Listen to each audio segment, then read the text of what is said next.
Hello. I just started the live early, so welcome in. Um, I'm gonna wait a few minutes to get started, see if anybody pops up. So welcome in. Get comfortable, and we'll be with you in just a few moments.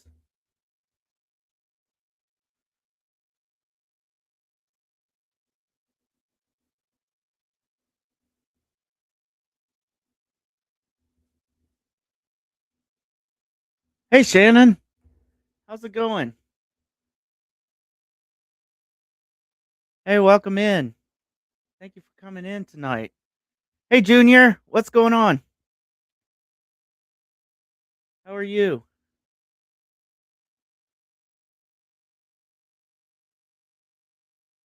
Oh, that's good to hear, Shannon. We have quite an evening for us tonight. I'm It was a really busy afternoon, a little bit um, after I got finished at the UU, so it's, just been kinda crazy, but welcome in.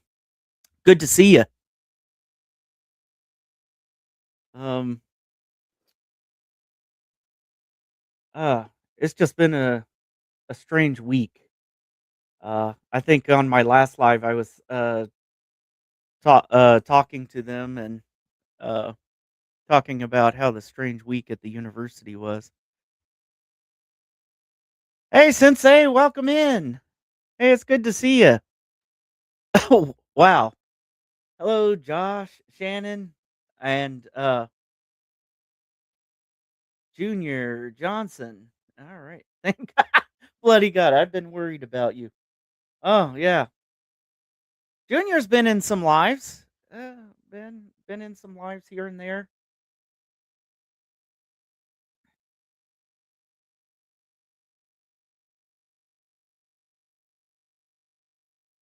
All right. Yeah, so welcome in. Make yourself comfortable. Oh, a nice day today. 60s temperature. Yeah, I think we got into the 70s today, and it wasn't too bad of a day today. Not at all. I'm really I was really um happy that we had a nice day, especially given that we lost an hour. Um and the good old universe decided to rob us of the hour that we have. I was sharing memes earlier. Hey, hey, Stormy, what's going on? Hey, since I just had a little look at this case. Oh, yeah, isn't it? it it's it's one that takes place not too far away from where I'm at, and I know people who know people related to the case. So it's one I wanted to bring up because um there's little information out there really about this case, but it's still hit um and there was an arrest, 2 arrests actually, and still and people served time for it, but then uh it were released, and the case is really still out there to be solved. Yeah, there we go. How you doing, Stormy? How's it going?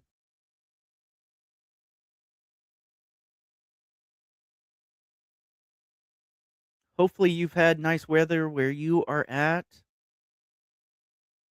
Yeah, it's 78 degrees out here, almost 80 at the beginning of March. We've had quite a up here in the Panhandle, um, or I guess the South Plains. I guess I should say. People correct me on that all the time. I'm actually in the South Plains. Yeah, hey, yeah, there's times where I've had to take a break from true crime as well, and so, yeah, it's something else when we get into true crime. Always take care of yourself, take breaks when you need to.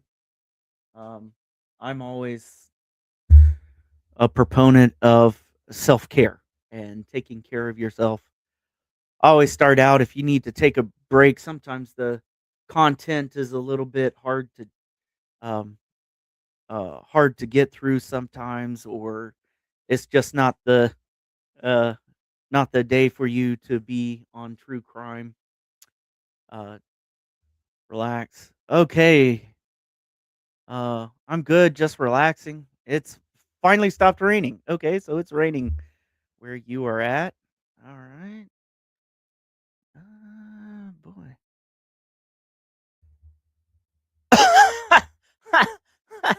Sensei Josh, you seem to have a knack of finding cases that are really going to me off.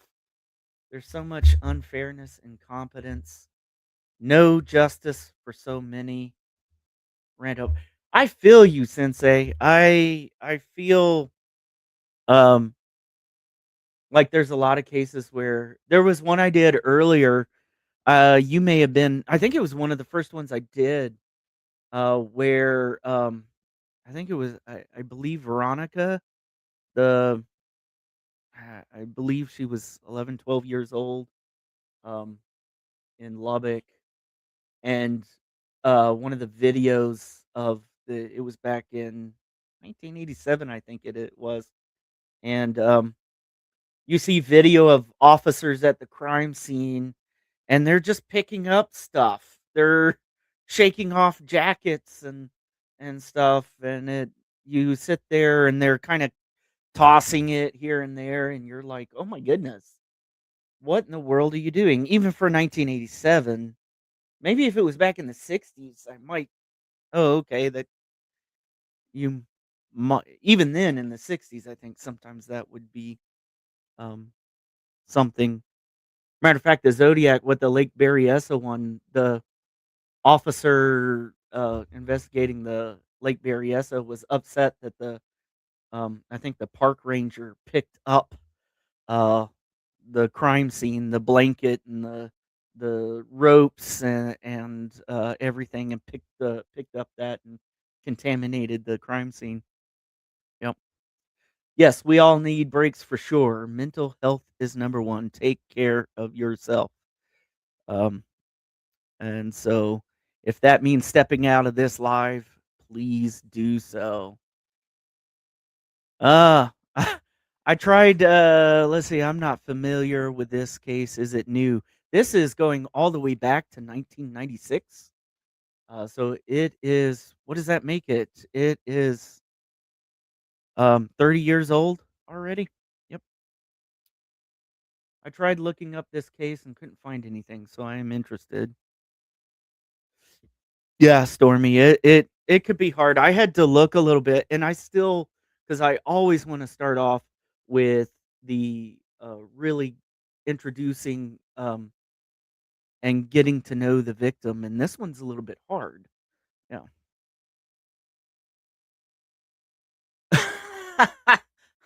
Sensei, yes, there's many times I'm swearing at my phone, "Wear some frickin' gloves." Ah, yeah. Wear some frickin' gloves. Put some, yeah. I can't tell you how many times I'm just like, "Please, get your act together."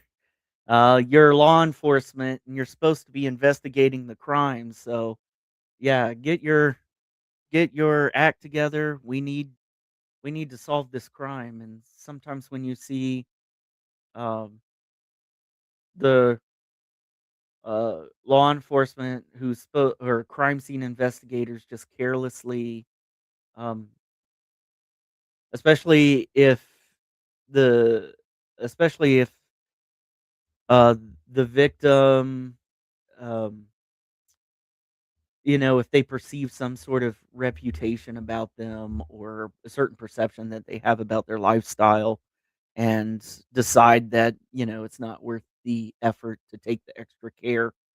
And so I'm I'm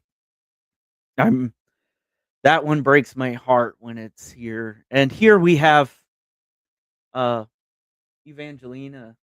I think goes by Angie, a 32-year-old mother, of 4. She has 4 kids. I couldn't find any other, like, family talking about her or, um, uh, a statement. I don't know. I think she may have been a single mother. Um, and so, um, working a graveyard shift, um, in Littlefield, Texas. And Littlefield's a very small place. Uh, and so in the South Plains, just under the Panhandle of Texas, or right at the entryway of the Panhandle in Texas. Um, yes, stepping in evidence, yeah, and just making massive mistakes makes you want to scream. Don't touch the scene if you don't know how to process it. It grinds my gears for the victims' families. And you hear it when victims' families say, "Oh my goodness, why did you do that? Why," when the victims' families seem to be the ones looking up and um uh, Stormy, that's 5 hours from me. Are you talking about Littlefield? Yeah, Littlefield, Texas. Yeah, I'm a little bit closer to it, but yeah, I seem to be 5 hours away from anything else in Texas. So, so that is. But when it comes to crime scene, uh, uh, protection and integrity uh, and protecting the crime scene, it just gets on my whether it's like, the John Benet Ramsey case where lots of people were allowed in and out, uh, of of the place. Um, I was there was one, um, the Springfield 3 who were missing, who went missing, oh, what year? Uh, I think it was in the '80s or early '90s. And get to know that family and friends came in and may have moved their personal items, and the phone calls were erased. Back then it was the voice messages on the answering machine. Um, Drives me nuts. I'm like, oh my goodness. Yeah, you should go there and do some filming of this place, these places. I know you're busy though. I've thought about that in increasing my kind of what I do. I did buy a selfie stick, the first time I've ever bought, like, a selfie stick. I don't have a drone or anything, and then I have the complication that I don't drive. So, um, but, uh, so it's like bus and Uber and stuff like that.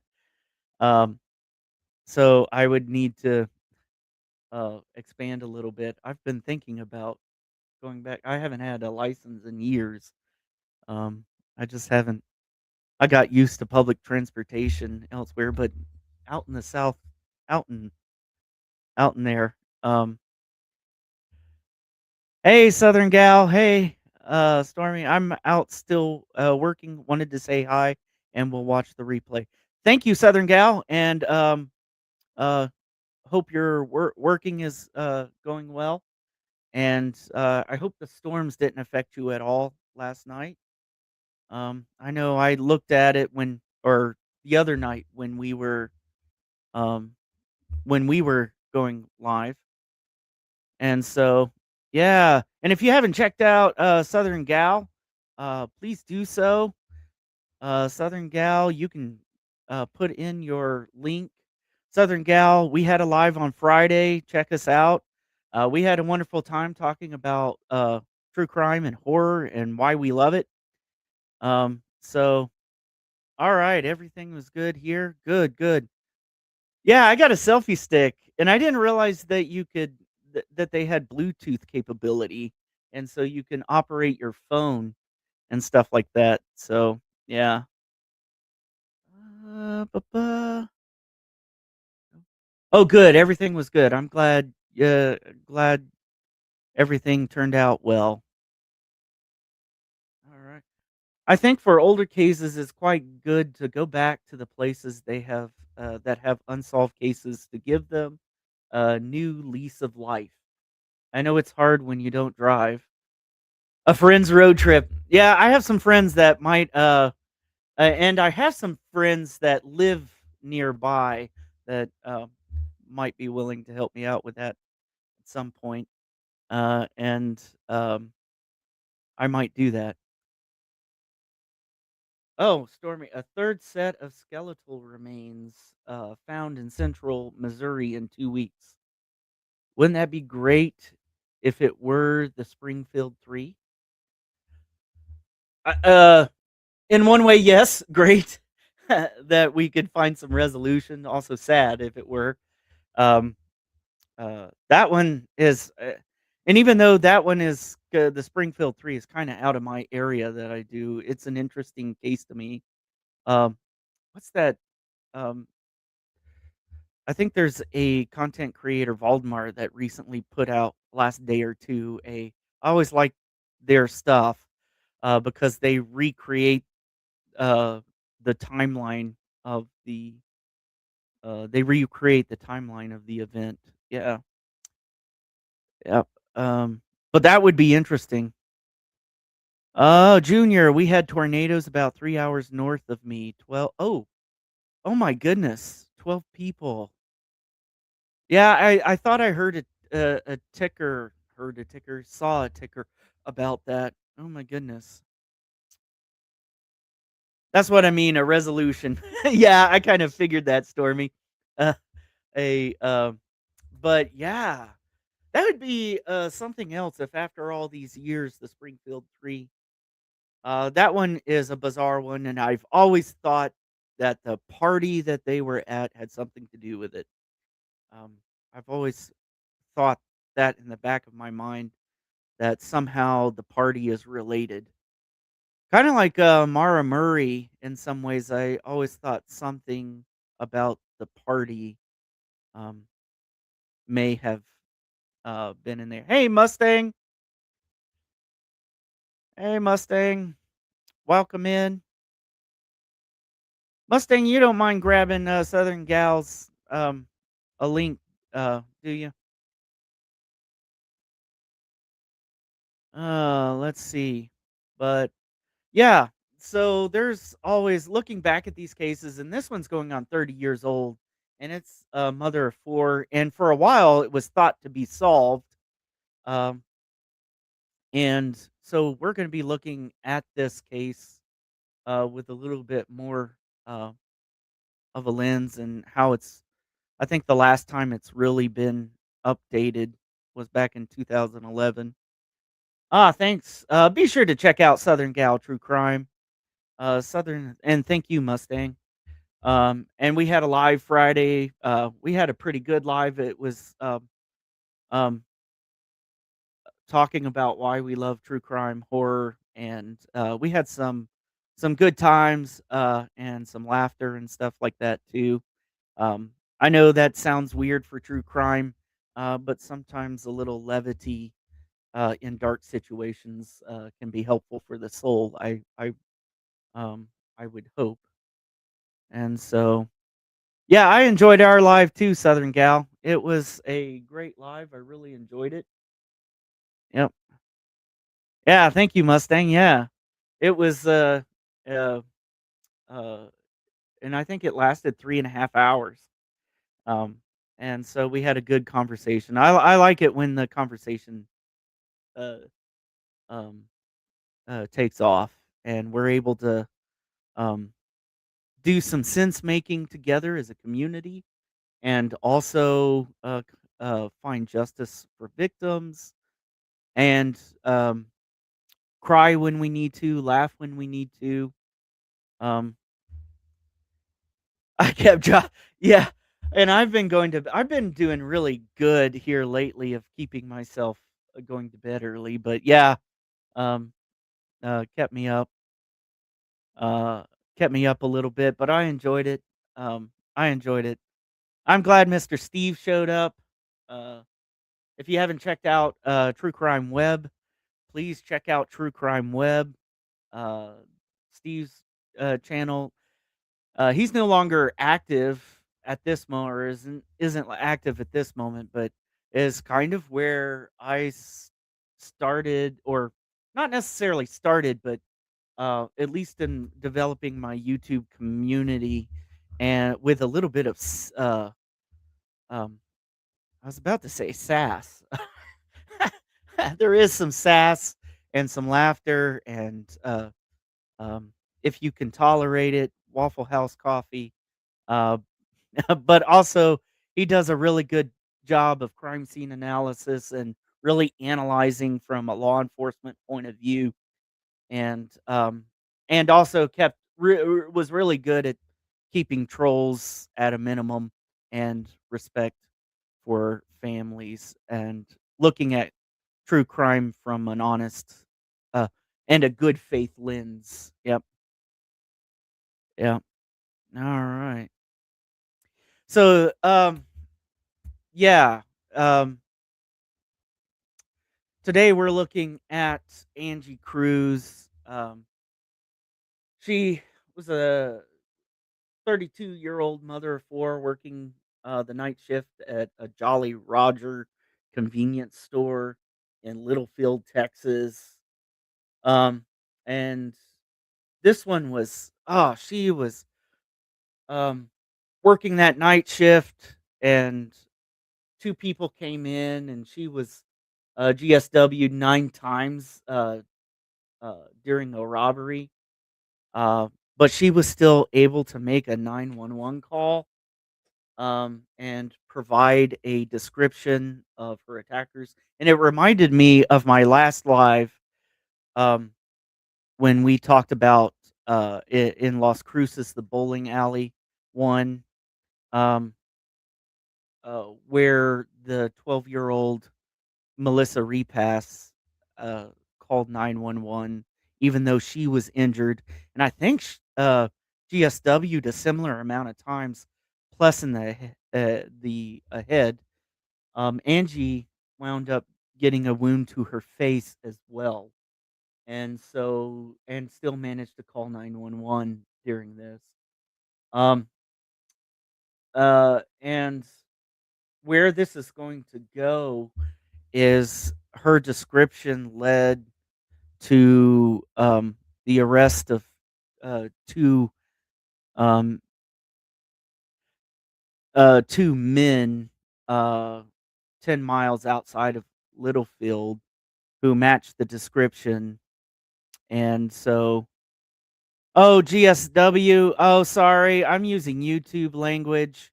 That one stands for, gunshot wound. Uh, and so it's GSW. Sorry about that, Junior. Um, I've never known what to do with YouTube language and true crime and stuff like that. So it's like unalivings instead of that, trying not to hit whatever uh, things. I remember commenting on somebody's live that I wish YouTube would just make a true, like, where you could designate it as true crime, and then whatever advertising or whatever things that they're worried about is just understood that you're going to be talking about um, these subjects and stuff like that. So yeah, thank you for asking that.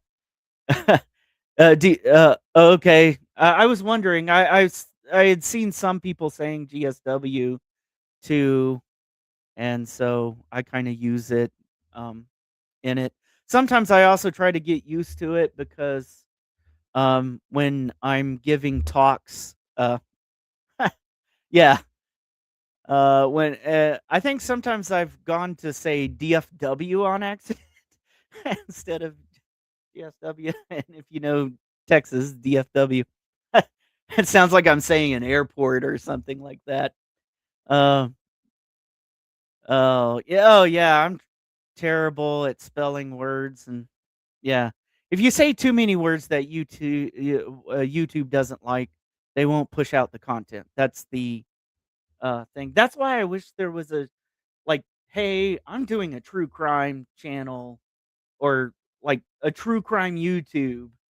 I often thought if somebody got smart, um, and I know that there is one platform like this that is an anti-censorship platform. I see there's another one um, like that it's an anti-censorship, and I'm trying to remember what it's called now. It's something like Double Barrel or something like that. That's not it. I know that's not it, but it's similar to that, and you're allowed it doesn't have any of those types of restrictions, and it seems to appeal to the true crime community, but it's very niche right now and very small. Um, yeah, I don't know. I don't know, Junior. I don't know. Looks like I got looks like Southern Gal and me might go into business together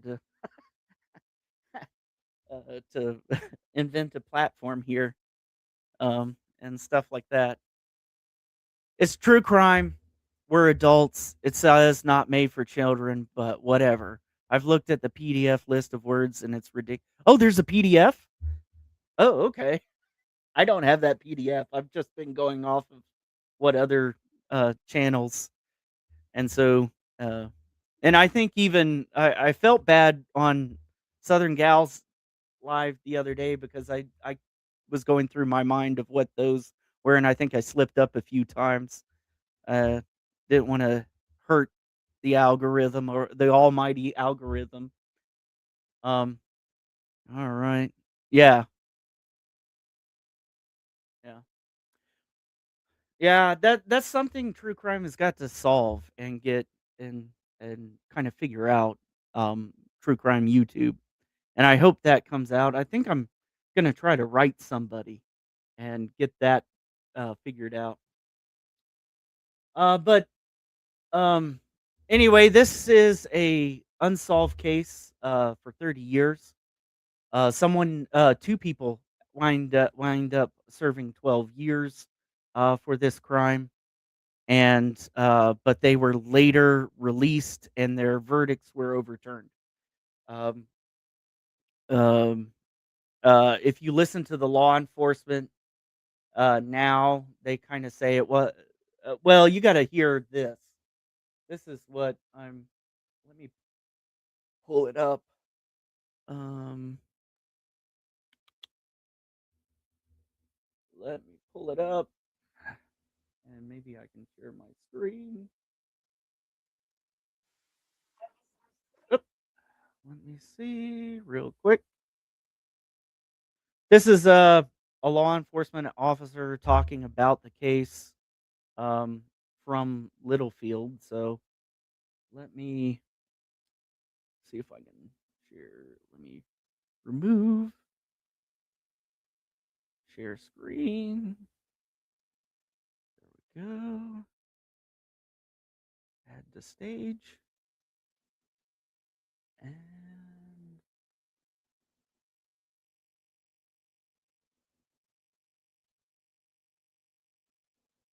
3 years since Angie Cruz was shot and killed. This happened while she was working her graveyard shift at the Jolly Rogers convenience store, and police haven't gotten a tip about the case in years, but there are some things they're still looking into. What used to be the area with the yellow Jolly Rogers sign now stands a different business. There's been no true justice in that sense. But in this intersection nearly 23 years ago, on August 6, 1996, police arrived at a grim crime scene. Officers responded and found Miss Cruz laying on the floor of the convenience store. She was shot multiple times. Angie Cruz, still alive when police found her, gave a description. 2 Hispanic males driving this gold-colored car that fit that description. Alberto Cifuentes and Jesus Ramirez were both arrested and convicted for her murder in 1998. No, man. Never.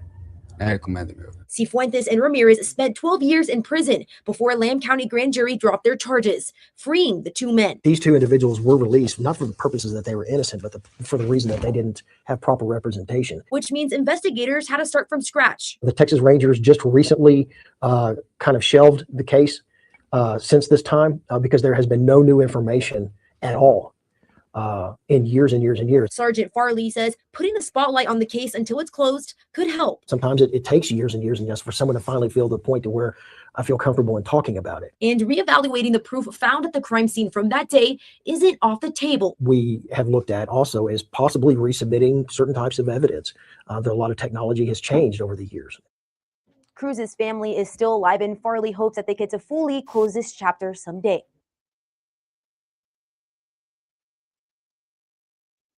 Yeah, so this is kind of where you could hear it in the voice, like the law enforcement. They, the investigator, kind of says it like not for the purposes that they were innocent, but that they didn't have proper representation at the time, and they do get another set of lawyers. And there is something to like. There's a lot of confusion with witnesses. Um, that had claimed to have seen them, and there was no physical evidence tying them to the crime scene, I think is what happens. Hey, Mark, how's it going?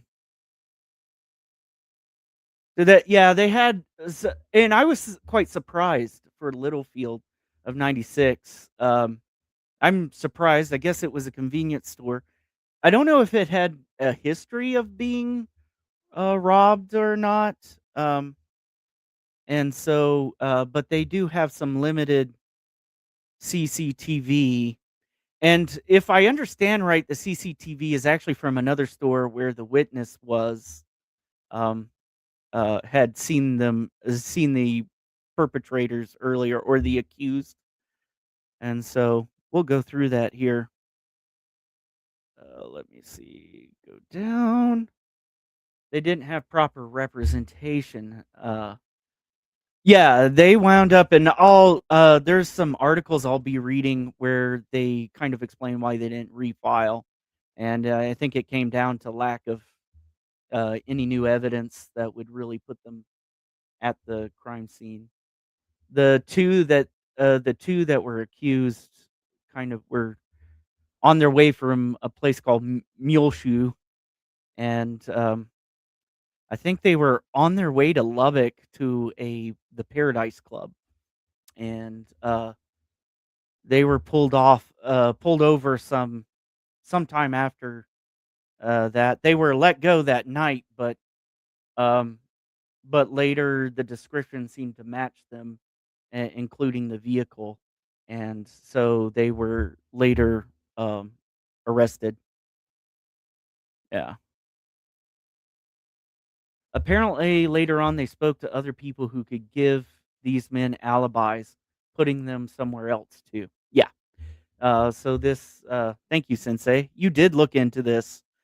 And so this case gets a little strange. Like I said, she's a mother of four, and really that's all the information I was able to pull. I do know some people who are tangentially uh, who are from there who know uh, who know relatives of Angie's and stuff like that, but I still have very little information about Angie herself. So it's um it's something else there. This case really got to me, and I wanted to bring attention to Angie's case. And so um let me see where I want to start. I thought I would go through a few newspaper articles that were from near that time, and there's not much. Let me start with. Let me add. Let me share my screen again, and add the stage. And let's see. There we go. All right, All right, this is from Plainview Daily Herald. Plainview is not too far away. Um, A dying convenience store clerk told police two men uh, shot her repeatedly in a robbery attempt, authorities said. Angie Cruz, 32, survived at least 9 bullet wounds, long enough to dial 911 around 2 a.m. Tuesday, and that is August 6th, the previous day to this newspaper, um, around 2 a.m. on Tuesday, and described the assailants. Miss Cruz, who had worked at the Jolly Roger convenience store for just 2 weeks, uh, later died from her wounds, including one shot to the face. Littlefield Police Chief Gary Lightfoot and Mrs. Cruz told them later the assailants fled in a gold car, which the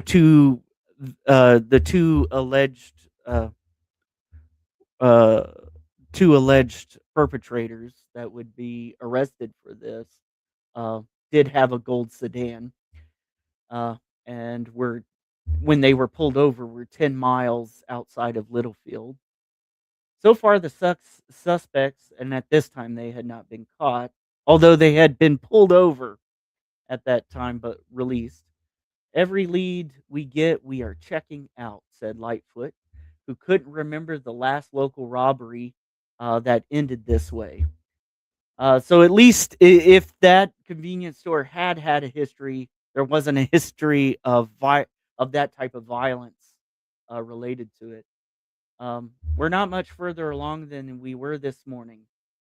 And it looks like Lubbock Police and the Rangers, Texas Rangers, are also started investigating that. Um, uh, uh, we're investigating the case as well. Interesting thing is the Littlefield Police Chief Gary Lightfoot. Um, not too long ago, when I was looking at this, I was like, the name is familiar to me, and that's because in the news, Gary Lightfoot and I think his wife were the ones um, found in New Mexico last year, um, recently, just a few months ago. Found last year, um, lost out in. They went missing, and then they were found uh, as they were on vacation or something of that nature. They were found frozen in I think near mountains in New Mexico, and so this is the same person there, the police chief, and so interesting little things in small world when you get down to it. Um, so that's one. So that's kind of interesting right there. Is the description she gives? She must have been in a lot of pain. I just couldn't imagine. I mean, working the graveyard shift, and this was at 2 a.m. Um, I was thinking about this of how we have other cases uh, throughout our nation, especially connected to highways um, and little places just like Littlefield, where you're working 20, the midnight shift or the third shift, and you're working by yourself. And I just I've never had a job like that. I've had third shift jobs, but it was always like I worked in an Amazon warehouse once, third shift, and things like that. There were plenty of people around that I couldn't imagine uh first being a woman alone, um even being, to me, I think I would even be nervous, um, even on the male side of things, that I would be nervous, being there alone in an isolated place. Uh, all right, Southern Gal, check out an email from Mustang. All right. I still can't get oh, no, you haven't solved the Facebook. Oh my goodness. All right. They must not Junior says they must not have had a strong case to start with if they are not retrying them. Right, exactly. It and there's a article here that I'll read that kinda goes through that. Is the post on okay, YouTube. Are you talking about the post for this live? I don't know. Yes. Oh, okay, it's on community page. And I think somebody shared Mustang's, link. Check out Mustang's channel as well. Mustang has been around. I've known Mustang, uh, around true crime for so long, in all the channels, so please do check it out. I'm here Stormy's here, listening, but tasking. Okay. Yeah, absolutely. Feel free. Alright. Oh, wow. I knew the name sounded familiar. Yeah, Shannon. Yeah, it was crazy when I was looking up this, case, and I was like, Lightfoot. And I know there's a historical figure, Charles Lightfoot with the buffalo. And at first I thought I was just recognizing the name from that. Um, and so, all right, Mustang. Josh, you should check out my post too. Okay.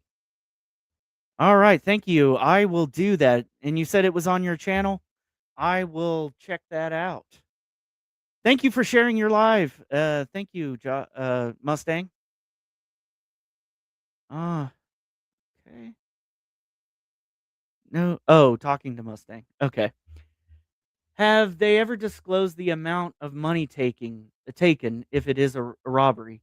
I didn't see anything, but yes, they have. In one of the articles that we'll read here, they talk about $297, which was not found on the two arrested for this crime.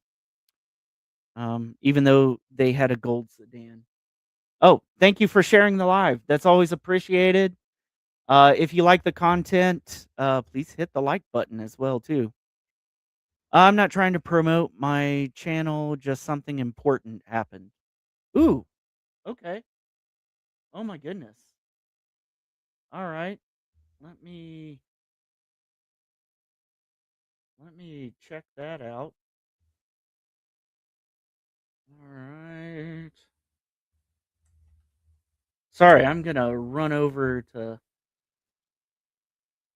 Mustangs. Oh, I can't remember. Let me run over to Mustangs. Is it like national news?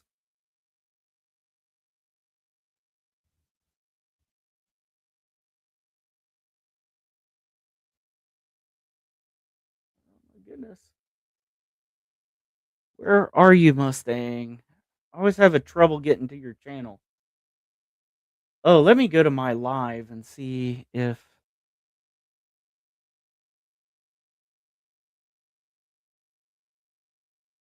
let me see if I can pull from your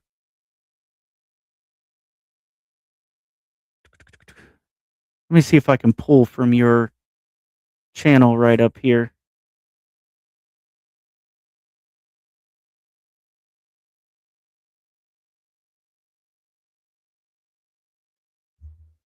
Oh, oh my goodness. Oh my goodness. Well, I don't know if I'll say anything about that right here. But thank you for sharing that. There was um, another in a content creator I used to follow a while back that oh my goodness, also it's kind of weird when true crime uh crosses paths with um the true crime community that you have built and stuff like that. Yeah, that's just crazy. Um, thanks for sharing, Stormy, there. And if you go to Mustang's post, you might figure out what that is referring to and stuff like that. So, Yeah. And yeah, I wasn't gonna mention it here as well, but that just it gets to my heart when these things kind of interact. And I remember one that I actually liked their channel. I liked how they broke down certain things, and then when they were, um, yeah, and like I said, I'm kind of like Southern Gal. I kind of go all over the place and stuff like. Yeah, I know, Stormy. Um, yeah, I know. It kind of gets really crazy. That I don't even know if I'm processing that quite well. Because uh, I know the content creator, not personally, but been around and been on lives and stuff like that. So that's kind of crazy. That is kind of crazy. Oh, yeah, Southern Gal, and yeah, uh, uh, please sit down while you're doing that. I don't know if you're at work. Uh, yeah. Oh my God. All right. Thank you for sharing that, Mustang, as disturbing as that is, and I wish I could clue people into it. Um, for those of you who know me, I could talk about it later in some realm. I didn't even open it, I just saw the thing, so oh my goodness. Alright, but back to Angie. Back to Angie, not to take away from Angie here. Yeah, major trigger warning, definitely. Um, yeah, um So, back to Angie, we were talking about how, they must not have had a big case against the 2 accused, and, that kinda turns out let me go ahead and share my screen again, and newspapers.com. Let me get this, back to where I'm gonna read, another article that kind of gives us the background on how let me get back to it. Oh, it doesn't wanna take me back. Okay, let me go to my clippings. I'm using newspapers.com, by the way, that's how I found a lot of these, um, and so let me see the one I wanted to read. Let me see.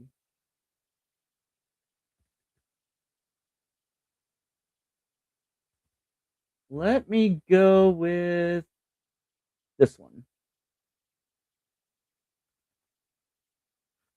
Yeah, Stormy, I didn't even watch the video, so I haven't seen it. Um, the I tried to hold it in. Oh my goodness. Yeah, I tried to hold that in. I had that same thing. Oh my goodness. Very shocked. Yeah, that's that's getting to me. Oh my goodness. All right. Let me put I didn't expect this in this live, so wow. Um can I get Mustang would oh, I'll send you the YouTube or the link. Oh my goodness. Um let me see. Or the post. I think it was a I don't know if Mustang, can you email it or something? Uh all right. Let me go back to let me add to the stage. This is just something when this intersects. I always true crime gets to you in some ways that just especially when it hits close to home. And I'm sorry, Shannon, if you're still in here.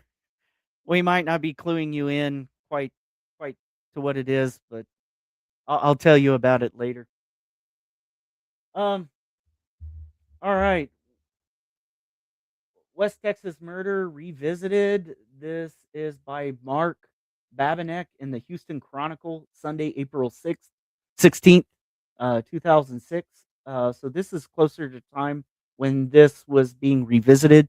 Like I said, the two spent 12 years um, doing time for this. Jesus Ramirez believes he picked the wrong night to be on US 84. It was early in the morning, darkness of August 6, 1996, that Ramirez and a fellow Mexican immigrant, Alberta Cifuentes, I hope I'm saying that correctly, were returning home to the Panhandle from a Lubbock bar. Okay, so they were coming from a Lubbock bar when seemingly a routine traffic stop resulted in a search, but no citation. There had been a unaliving at Littlefield convenience store. That would be the Jolly Roger. The police were looking for a gold car with two Hispanic men. By the next week, the two laborers were behind bars, charged with murder in the shooting death of clerk Evangelina, Angie Cruz, during a robbery at the Jolly Roger store. By 1998, both were serving life sentences. They just wanted to put somebody in jail. Ramirez, housed at the Styles unit near Beaumont, said recently. Nearly a decade later, a slow-moving appeals effort on the convicted men's behalf is nearing a crescendo. Briefs from both sides are due the week of April 24th as the men's attorneys seek a new trial. Ramirez recalled visiting the Paradise Club in Lubbock with Cifuentes and a woman the night of August 5th. They stayed till around 2 a.m., he said, and began the long drive northwest back to Muleshoe. Um, let me, let me,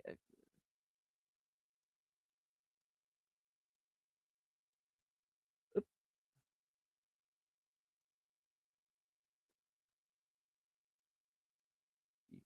okay.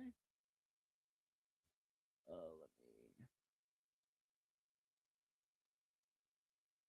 All right. Near the New Mexico line, but witnesses linked the pair to the Jolly Roger, although none reported seeing them unalive Cruz or possessing a weapon or the stolen $297. Juries in separate trials convicted them of capital murder, um, meaning automatic life sentences. Defense attorneys argue that the authorities were eager to find two Latino men, vaguely similar to the victim's description, then pounced on the first convenient targets. Um, At a hearing last year, the defense wove a tale of unreliable witnesses, tunnel vision prosecutors, an untruthful Texas Ranger, and witnesses who think they know who really unalived Cruz. Visiting Judge Marvin Marshall is scheduled to hear final arguments in a drawn out appeal hearing next month, delivering the findings to Texas Court of Criminal Appeals. If the state's highest criminal court orders a new trial, it would force the prosecutors to decide whether to proceed or drop the case. We don't believe there will be a new trial because there's no evidence, said defense attorney Ron uh, Brew. Bro, I almost want to say bro, but oh my goodness, bro, of the Haynes and Boone law firm, which took the case pro bono. The state argued that Ramirez and Cifuentes may not have gotten the best possible trials, but insisted but they're still the only trials they deserve. We all make mistakes, Assistant Attorney General Tina Detmer said at the hearing last summer. Her office now handles the Cifuentes prosecution because of a botched suspect line that forced the initial mistrial in his case and caused the Lamb County District Attorney Mark Yarborough to drop out. The prosecution makes mistakes, the defense counsel makes mistakes, she said. The question here is whether those mistakes, if indeed they were made, deprive these two defendants of a fair trial. Uh yeah, so this one kind of and I believe it involves a dropped um during a dropped photo that was conveniently the photo of either one or both of the men. Um, and so I think this that was the part that was the botched lineup. Um, so, oh my goodness. Okay.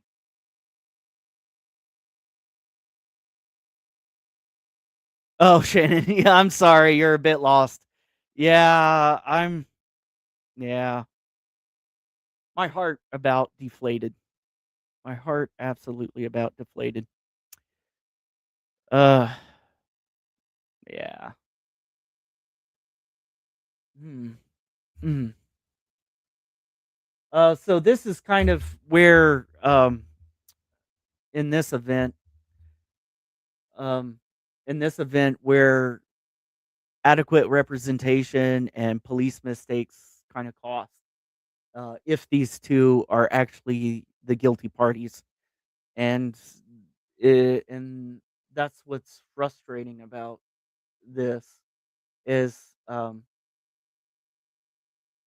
is because of police missteps and the investigation missteps, and it could be due to inexperience. I don't know, or it could be to attitudes that well still are around attitudes towards Latino men um, and things like that. So it's kind of really a a a troubling thing. So it and you could go either way with how you believe this case to have gone down. Barreau said that the chain of events that led to his client's arrest started soon after the unaliving. First came the traffic stop around 2:55 a.m. This is after the unaliving, where an officer found two well-dressed Hispanic men in a car. And there's some coding language. You can see that there's the two men here, Ramirez and Fuentes, that had no signs of evidence linking them to the Jolly Roger. Later, two old acquaintances of Cifuentes and Ramirez called a reward line to report that Cifuentes and Ramirez could fit the description that Angie gave. I lost my cursor. Can you guys still hear me? Oh, there we go. All right. That led police to get a mugshot of Cifuentes, Burrow said. The photo came into play when another woman, Brenda Ayala, reported that she had been to the Jolly Roger around 2 a.m. Oh, good. Thank you, Shannon. To buy a popsicle to soothe a sore throat. Ayala told the investigating officer that she chatted with two Hispanic men she figured must have been the offenders. The story is the mugshot of I, Alberto Fuentes, accidentally fell off the officer's clipboard and onto his desk. Interesting. Okay. And Brenda Ayala saw it and said, "That's the guy I saw it in the Jolly Roger," Baru said. This was a photo drop, totally inappropriate. If you read any literature on how you do photo lineups, showing a single photograph is number one on the list of things you do not do. So, and this reminds me of a little bit, not that a lineup was being done, but like in the Kathleen Johns Zodiac case where she goes to report kind of the kidnapping, her and her baby when she was pulled over by uh, a um, a man who offered to fix a tire, and apparently he, instead of fixing it, loosened the lug nuts, and then she drove off, and then it wasn't fixed, and it was wobbling, and then he came up behind her again and offered to give her a ride, and then took her on a supposedly a 2-hour ride, and then she eventually gets the courage at a when he stops at an intersection to jump out of the car and run into a field, and she gets picks up a trucker comes by, and she didn't quite trust the trucker, but a family came by, and she got into the family, and they took her to a nearby police station, and she saw the mugshot, not the mugshot, the sketch of the Zodiac, and said, "That's the guy." And so, um, even though it's not quite the same circumstances, um, I thought back to that moment of that's the guy.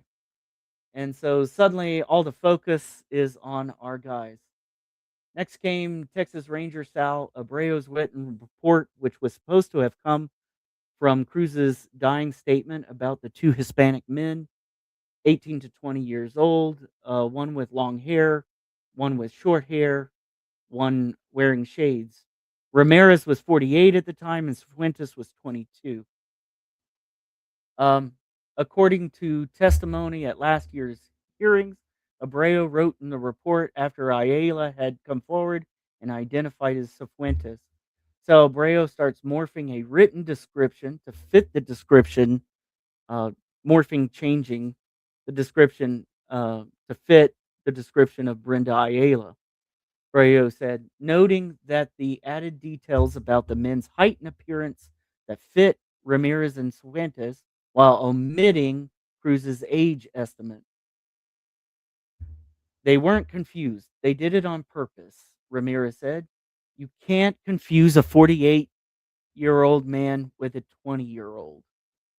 What do you guys think about that? Is that um is that possible? You would you be do you think it's impossible to confuse a 48-year-old with a 20? I was thinking about that in some ways in this. And does the age matter, the age estimate? Because age estimates often, I don't know, over my years of looking at true crime, I've seen some age estimates be way off, including 2 decades off. Um, so I don't know. But that it was omitted kind of seems sketch because it didn't fit the narrative. It seems like I would go ahead and put it in there if I were an investigator. I wouldn't try to leave it out in any sort of testimony. Um, you might have to talk around it based on your experience. I don't know. What do you guys think?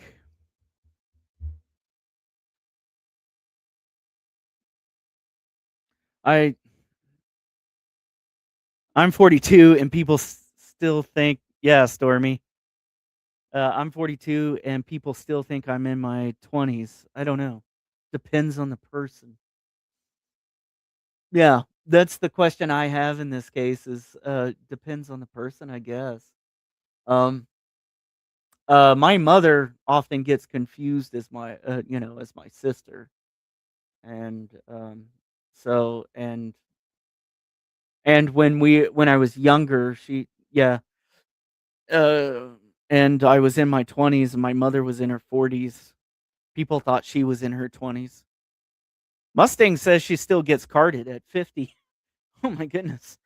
Uh, I totally underestimate people's ages. Yeah. And so I don't know, and maybe that's what led the investigator that we watched earlier to say they weren't released based, on their innocence, but because that officer still you could tell that officer still believed that they got the right guys. Um, I've seen older people who look younger and younger people who are older. Yeah, I used to have a roommate actually years ago in college um, that he just looked like an older person.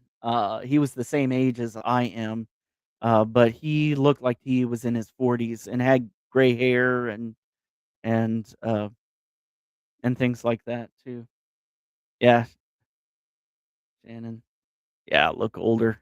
Yeah. Yeah, absolutely. That's what happens. So that's uh yeah. So that gets interesting. So I'm not so that gets to me. The bigger problem I think is the lineup. That's just unfortunate that the lineup was botched like that. But I've heard of it. See, to me, I don't know how accidental that was.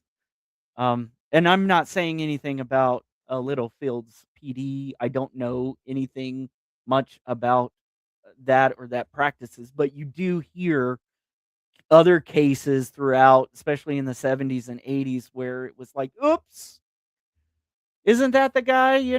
It fell off my clipboard, it fell out of the files. Um, and if anything, it comes to carelessness and it comes out in the trials, in the hearings that eventually uh, led them to a judge to find that they needed to be retried or that they have the opportunity for a retrial. Um, Yarborough used the report in part to bring charges against Cifuentes and Ramirez.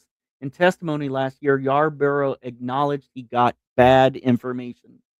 Neither Yarborough nor Abreu returned messages left by the Houston Chronicle, and the AG declined to discuss the case. Apparently, there was a shoe print. Last year, Abreu testified that he thought, keyword thought, a bloody athletic shoe print on the store counter was potentially important, enough that he cut a piece out and personally delivered it to the Department of Public Safety Crime Lab in Austin. He then obtained a pair of shoes from Ramirez's residence, and they did not match the prints. However, he told the jury he never found any shoes at all. This is a big deal. He said he didn't find any shoes at all. I don't know if that was just convenient oversight, an accidental, like his papers weren't in order, or if this was something. But this is a Texas Ranger, and see you later, Stormy. Thank you for dropping in, and have a good night. And so, yeah, this is kind of a big deal here, where a Texas Ranger left an important detail out. Um, as a Texas Ranger, one of the elite law enforcement officers in the state, as a lead investigator in the case, who did you tell, hey guys, I led the jury astray when I testified. I told them there was no tennis shoes when in fact there were tennis shoes and they didn't match. Burrow asked Arborough during the tense grilling last year, who did you tell? Nobody, Abreu answered. In fact, the police report from the traffic stop indicated Ramirez and Cifuentes were wearing boots, not tennis shoes, and their car was not gold, as described by the victim. Greg Parrott, an investigator for the Attorney General's office, said he regarded Barrero's investigation as a train wreck. So this is an investigator for the AG who says the investigation turned out to be a train wreck. What? I'm 72. People say I don't look a day over 71.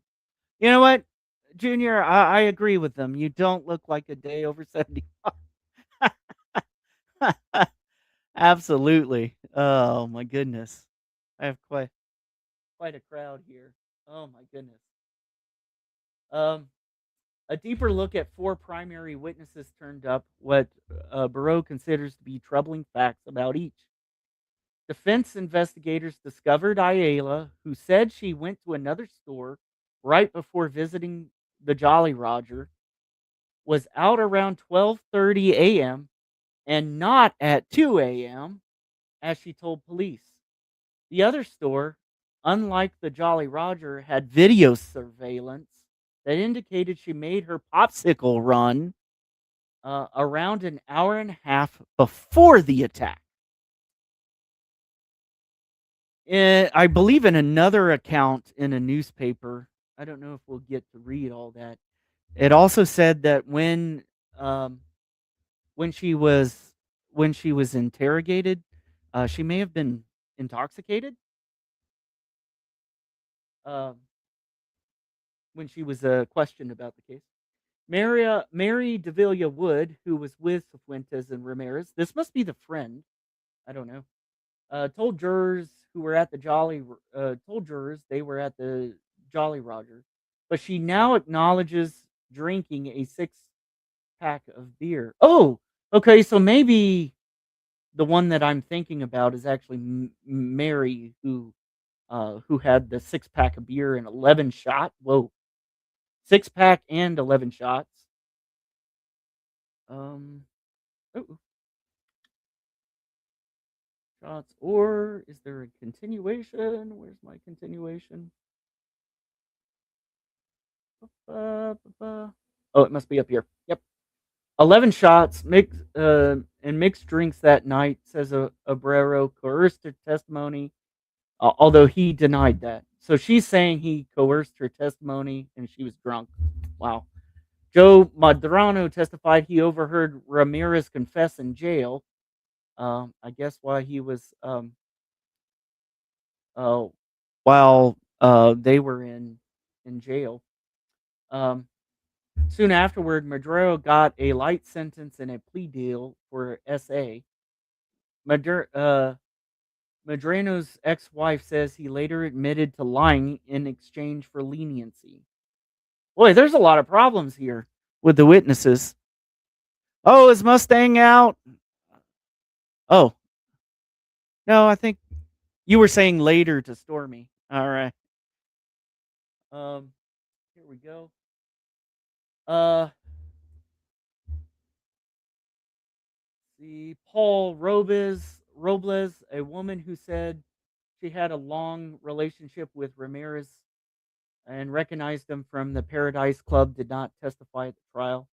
If she had, Robles said she would have told jurors that Ramirez and Fuentes were still in Lubbock, 40 miles from Littlefield, about the time Angie Cruz was unalived. Oh, thank you, Mustang.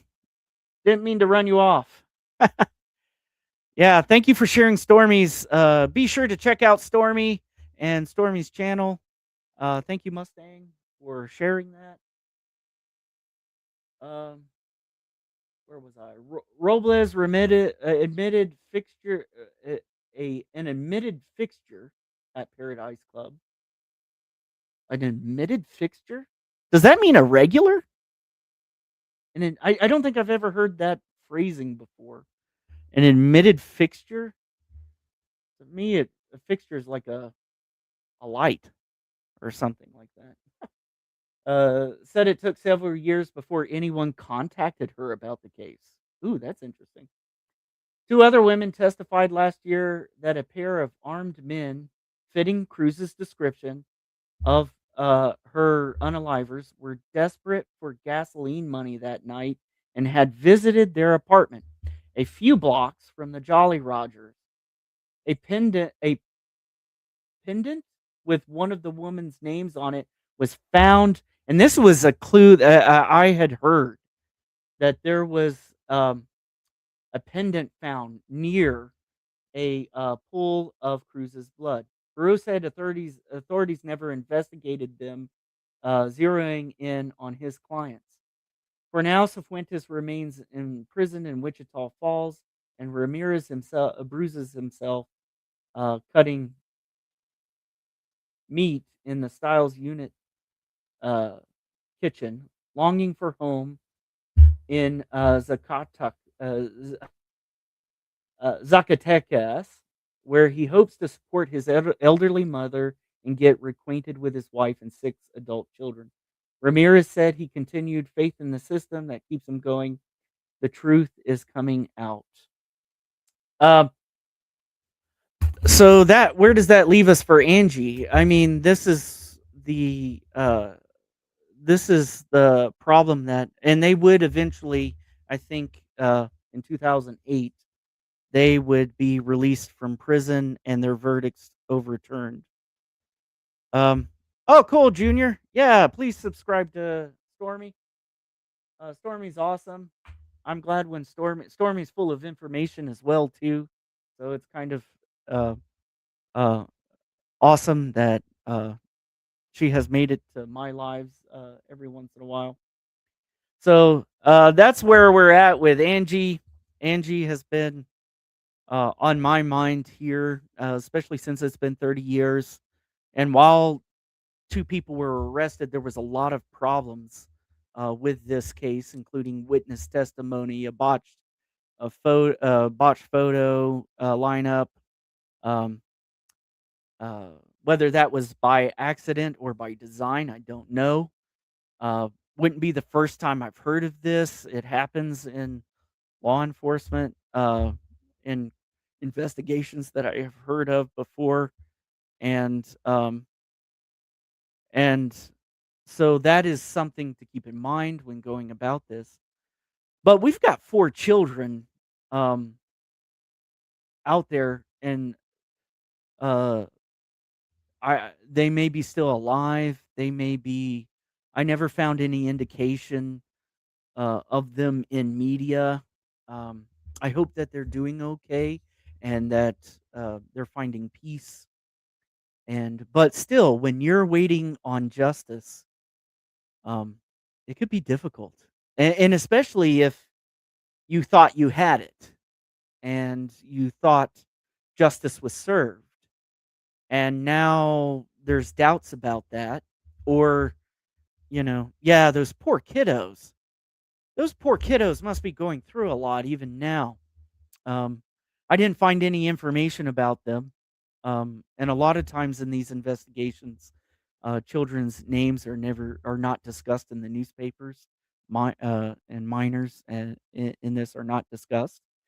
And so this kind of plays, uh, this kind of really tugs at your heartstrings for those kiddos. And I don't know if she was single at the time. I don't know if this is related to some sort of contact that she had with the perpetrator beforehand. I don't know, you know, and um, I find it's a very troubling case in a lot of ways, and um, I don't know how my nerves would be. Um, was this a jury trial? Um, the trial, I believe it was. I can't. Don't quote me on that though. Um, I don't know if it. What do you call it? A bench trial when you ask for the bench to give the verdict. I don't believe I read any indication that that was the case. I do believe they were convicted by a jury. However, a grand jury failed to re-indict them. So um, I know yeah, it's so sad. It is absolutely sad. Um, and I've always been, uh, because I've traveled quite a bit across the United States, and I've walked into a convenience store where there was someone working absolutely alone.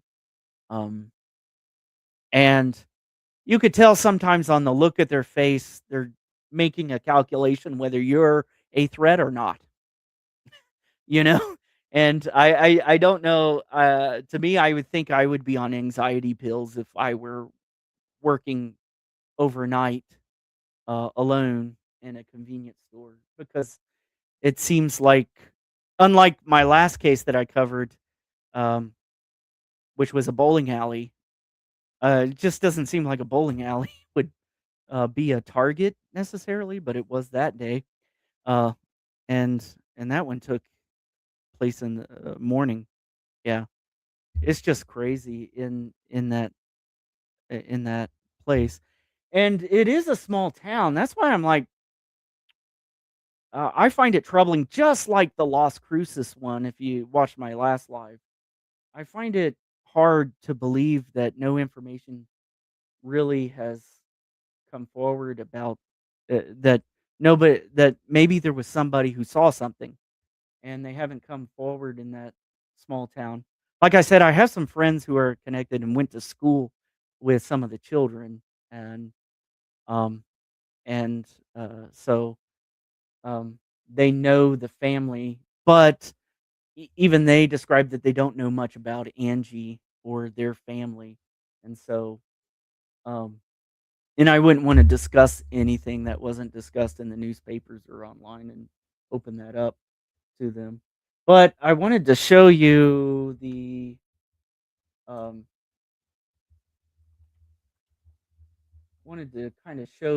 the location so you get an idea. I believe I found it in Littlefield, and let me pull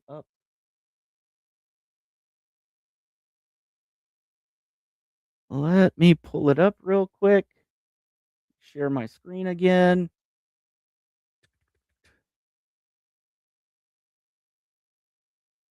And add to stage. So we have, I believe it's right here.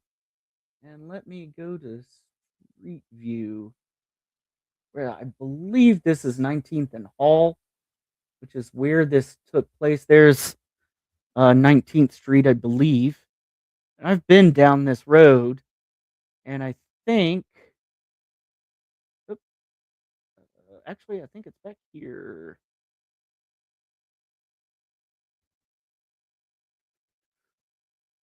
I think this is the establishment.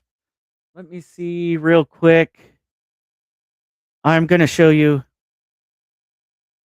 Has anyone else done a video on this case? You know what? Not that I could find, other than several uh, news casts over the years, and I didn't find many. The basically, there's just one or two, including the one that I showed you earlier. Let me really quick switch to another. Is this the one that has the?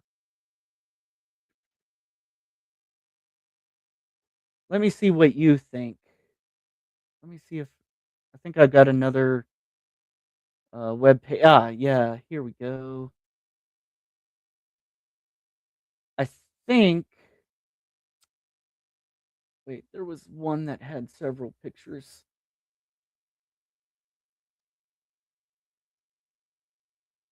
Let me see, because this. Let me see if.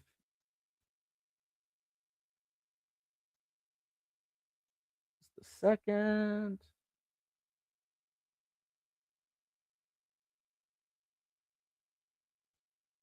Well, let me show you this one and see if you think this looks like the building. It looks somewhat like it, and I think, yeah, this is the Jolly Roger. Is no longer a Jolly Roger, and I believe it is.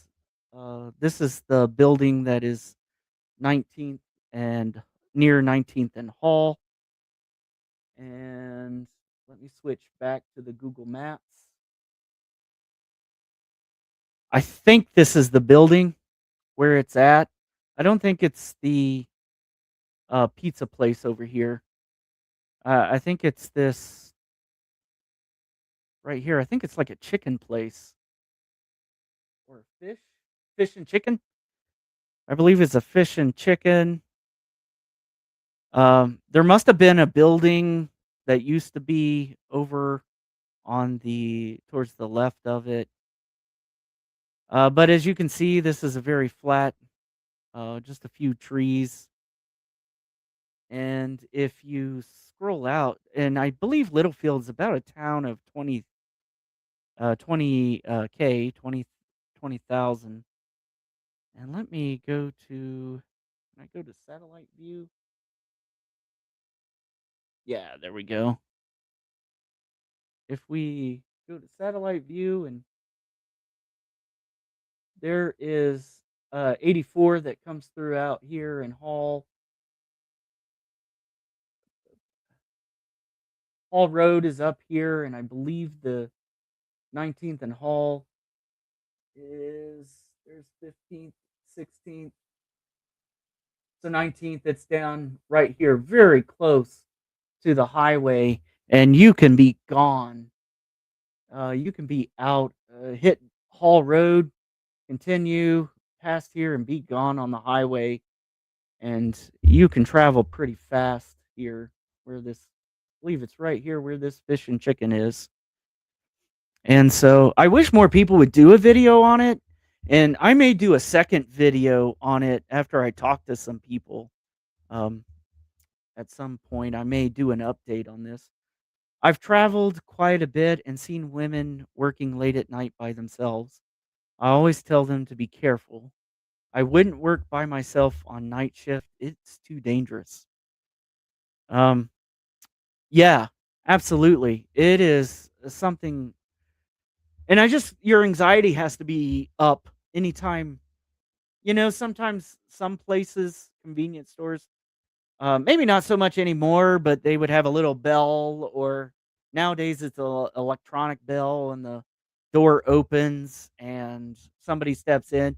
Maybe you're putting chips or sodas or meat snacks or uh, other things away, and you get you hear that coming, and maybe you're ducked down the aisle. Maybe I've, I'm just trying to put myself in that situation. And maybe, I don't know, maybe you get used to it, but she was only there for 2 weeks. She had only worked there 2 weeks. I don't know if she had worked other jobs that were similar, but I have been in some jobs myself, not necessarily overnight, but were concerning or had been. I remember working at a Subway shop, not a Subway like the Subway, but a shop that did subs. And I was usually only with one other person, and sometimes they would go out on a smoke break out in the back, and I would be all by myself in there. And sometimes you would just get somebody. I try not to judge people on appearances, but sometimes people give you that chill up the spine. You're not sure how to react to them, or if they're a safe person, or so you get a little nervous. And I couldn't imagine doing that night after night and still being used to your job. And maybe you haven't been used to the customers there as well. Hopefully, a new detective will take a look at this case. That's what I'm hoping. And I'm hoping that law enforcement will pick it up and somebody will go back to square one. Um, from the looks of it, and from the two people who were accused, even though their verdict was overturned, they sued, and I don't think they were compensated. The their um, the court didn't find that they compensation for them. They said that even though all those mistakes by law enforcement, and it appears that they were admitted mistakes, going back, that the ranger said, "Yeah, I left out crucial information and stuff." But from what I hear from friends I know in Littlefield, is that law enforcement and the community around there still sometimes believe that they got the right people. And so I don't know. There's a lot of doubt that I think, if they did get the right people, they handled the investigation wrong. Um, and it's very problematic in that way. And I feel, and that just brings me back to justice for Angie, and people who know Angie, and friends, family, um, who may have thought that this case, maybe for 12 years, they had put this, had I wouldn't want to say put this behind them, but they um, had come to peace with it and thought the right people were convicted. Oh, golly, Mustang. Yeah, and it threw me off too. No fault to you. Thank you for sharing that. I just, uh, wow. This happened to me a while back when another creator, and maybe you were on when we talked about it.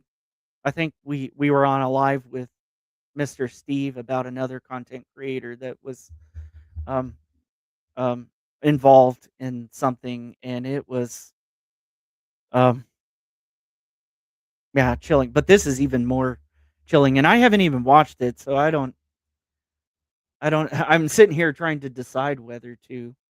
And that comes to like true crime when among content creators, when you have a situation like this where um people, even if you didn't know them in person, um you had contact through chat or through Discord or through other means, and when you, yeah, that's throwing me for a loop, throwing me for a loop. But I always remember in certain, in situations and stuff like that. And I haven't seen the video, and I saw some of the comments that you had. Um, you know, um, that the phrase that we often repeat is like innocent until proven guilty. Um, but that shakes that gets to me. That gets to me. And when I first when I first saw it, at first I thought you were sharing something national that happened. um, mm, golly, but it sent a chill up my spine in a way that, um, and yeah, and I didn't mean to get distracted by it. Normally, I can move on to and things like that, but yeah, this is a case, and I hope Littlefield, Angie, her kids, um, can get help or find resolution. Let me see if there's um, in case anybody has information about this case. Um, let me see. I think the ABC News one. Let me see if I can switch. No, that's about because I would love to give the Crime Stoppers information about it or the Littlefield information. No money. Hopefully the KBC. Nobody has contact information, but I'm sure you can call the Texas Crime Stoppers if you have any information about this case and find and if you have any information, if you're familiar with the Paradise Club and uh, maybe had I don't the Paradise Club is no longer in existence. So if you were back in the 90s and you visited the Paradise Club, um, uh, or if you have any information about the Angie, or you were from Littlefield at that time, um, and you're familiar with the Jolly Roger, and maybe even if it's a small clue or something, or you knew Angie, or you knew the people who were accused of it, or anything like that. If you have any information, no matter how small, uh, please call the Texas Crime Stoppers. Let me see if I can pull that up. The Texas Crime Stoppers. Uh,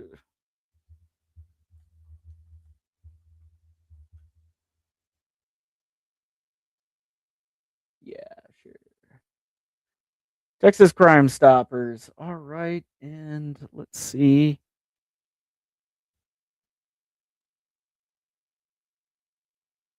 Please give me contact. Oh, here we go. Submit a tip. You can call the Crime Stoppers hotline at 1-800-252-TIPS,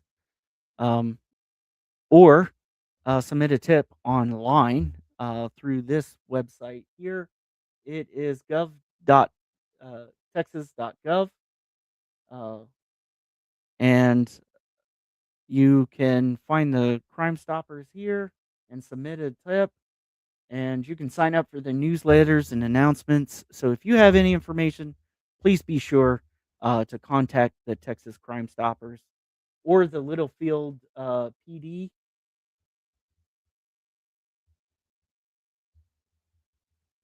And I'll get you their police department. That should probably be a good place to go there. And you can call 806-385-5161 for any information that you might have in Angie's case. I want to thank everybody for being here tonight. And thank you for helping me remember Angie. I know we didn't have a lot of information on Angie, but she was alone, and I feel for for anyone who's gone through that situation, and it's not something I would want for anyone. And I couldn't imagine if I had somebody I loved, especially a mother, who lost their lives and passed away alone. That's one of my things that I find is passing away alone. Thank you for joining again. I'll be here next Sunday at 6 p.m. With a new case and a new person to remember. Remember to take some time out for you. Justice for Angie. That's right. Um, uh, Justice for Angie, and take some time out and uh, stop and smell the roses, go through a lavender field, and remember those that we have lost. But also take care of yourself and keep going. All right, I'm going to sign out. Thank you for joining me. Yeah, thank you, Shannon, for being here. Thank you for everything. I really appreciate it. Oh, and I believe Trial. If you haven't